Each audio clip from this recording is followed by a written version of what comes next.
Amy, it sounds like you've gone to great lengths to keep Spencer safe.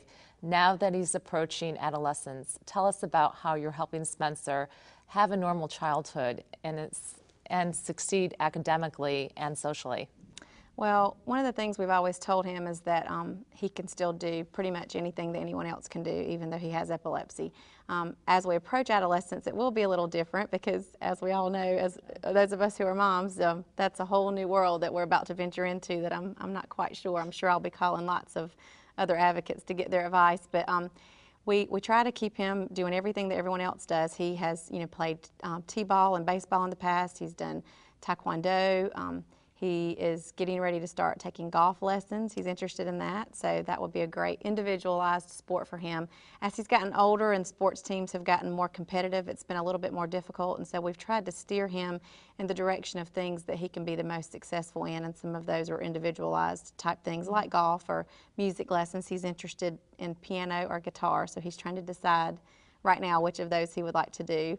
He loves swimming, and he's a student council at school. The last 2 years he has been. This past year he lost the election for class representative, but he was okay with that. He wanted to give someone else a chance, he said. So he's a great, well-adjusted kid. He's on honor roll. We just keep him involved in everything that everyone else does, and he's just a normal kid. That sounds great. And what about you and Greg? As parents and as a couple, what challenges do you both face?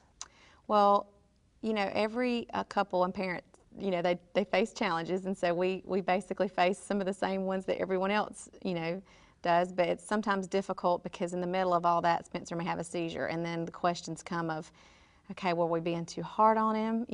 Was this something that he couldn't help? Is this, is medication affecting his behavior? Is the fact that he had a seizure a few days ago affecting his behavior? Is this normal behavior for, 10, 11-year-old boy? So those questions come into play, and sometimes if he has a seizure, we'll think, well, did the stress or anxiety of getting into trouble cause this? So we have all those questions, but we, together as a couple, have found some ways to kind of strengthen each other. We teach a marriage class at church, and we are really big on communication. And so because we teach the class so often, we get reminded ourselves of the things that we should be doing because we're telling other couples what to do. So you have to kind of practice what you preach. Amy, thank you so much for sharing your story with us. You can hear more inspiring stories and learn about epilepsy at epilepsyadvocate.com and healthywomen.org.